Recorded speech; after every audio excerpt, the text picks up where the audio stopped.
Welcome friends, this is C.A. Sachin Khandare to our Prime Academy of Capital Market and welcome to our channel Nifty परिवार। तो इस video में हम discuss करेंगे क्या हमें बिटकॉइन और क्रिप्टो करेंसी में निवेश करना चाहिए। Let's discuss about the crypto currency. तो what is crypto currency? Crypto currency it's a digital currency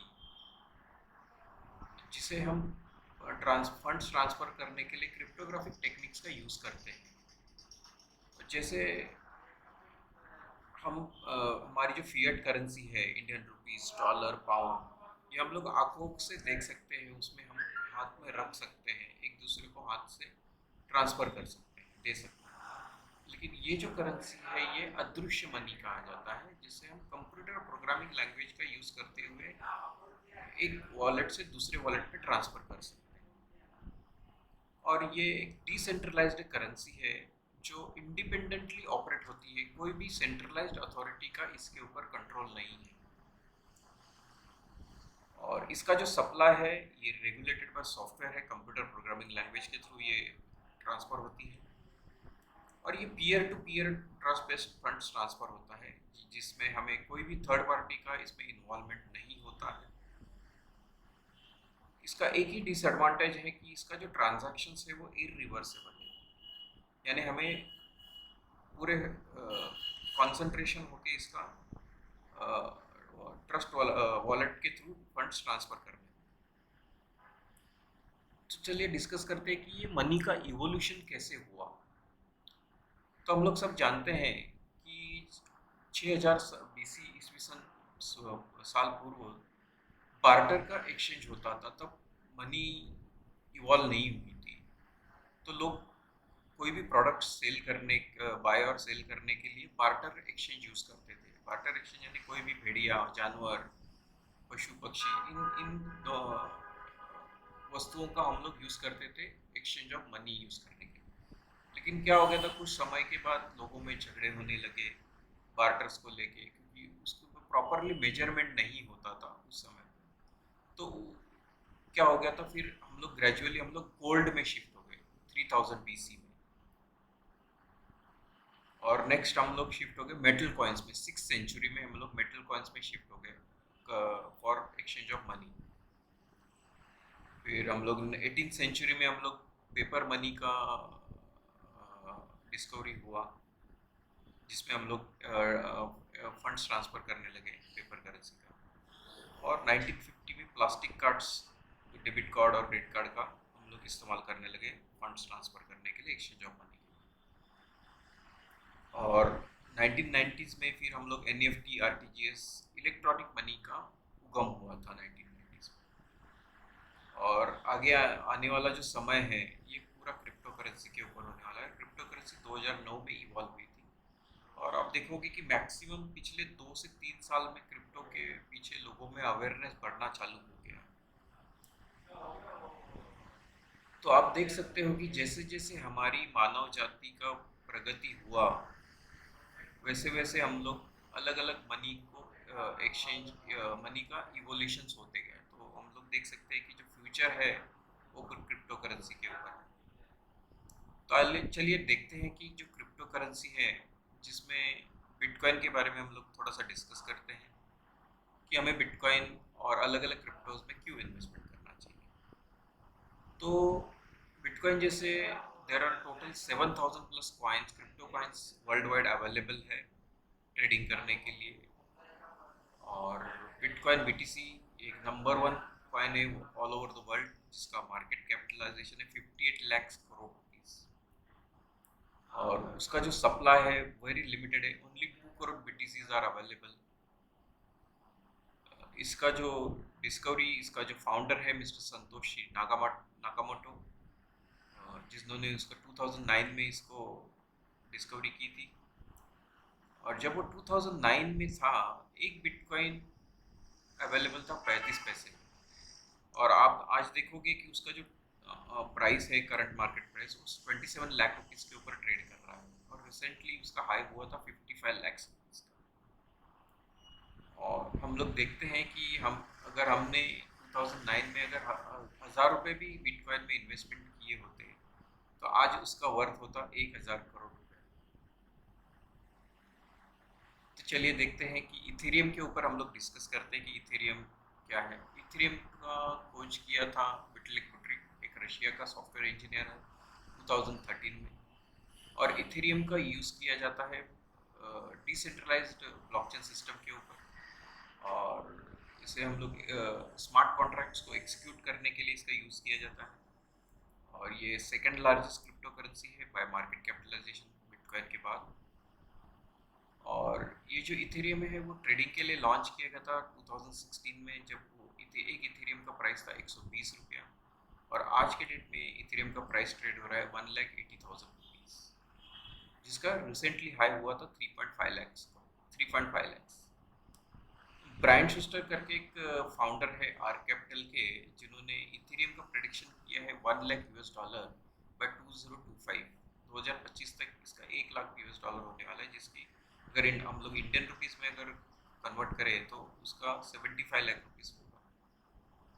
अब ये इतना प्राइस क्यों बढ़ेगा, उसके पीछे हम लोग डिस्कस करेंगे कि क्यों इसका प्राइस बढ़ेगा।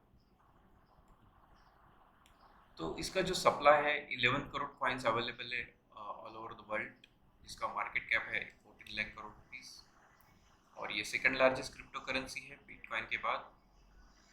और जो 7000 प्लस कॉइन्स है उसमें से 80%, more than 80% crypto coins are using the Ethereum का प्लेटफॉर्म यूज कर रहे हैं, इसीलिए इसका डिमांड बढ़ने वाला है।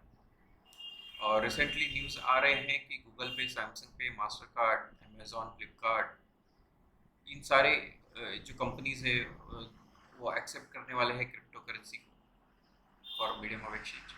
रिलायंस रिसेंटली इंट्रोड्यूस्ड, वो खुद का जियोकॉइन लॉन्च कर रहे हैं और वो इथेरियम का ब्लॉकचेन टेक्नोलॉजी यूज़ करने वाले हैं।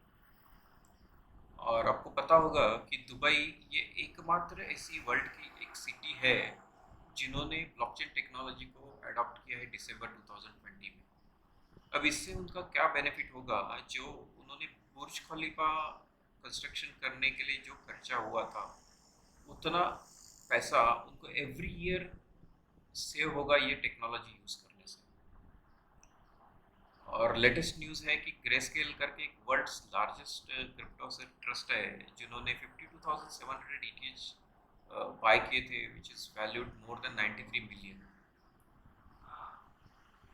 तो हमें कौन से कॉइन्स में इन्वेस्टमेंट करना चाहिए, सीप करना चाहिए, तो इसके बारे में हम लोग थोड़ा सा डिस्कस करते हैं कि ये कुछ कॉइन्स हमने निकाले हैं जिनकी रैंकिंग्स है 1 से लेके 10 तक।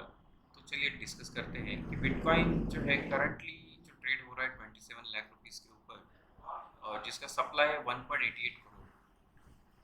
तो एवरीवन, हर एक जन बिटकॉइन के पीछे पड़ा हुआ है, और हमारी जो वर्ल्ड की पॉपुलेशन है वो 750 करोड़ है। तो आप देख सकते हो कि कितनी बड़ी इसके पीछे डिमांड है बिटकॉइन की। तो हर एक जन को बिटकॉइन चाहिए।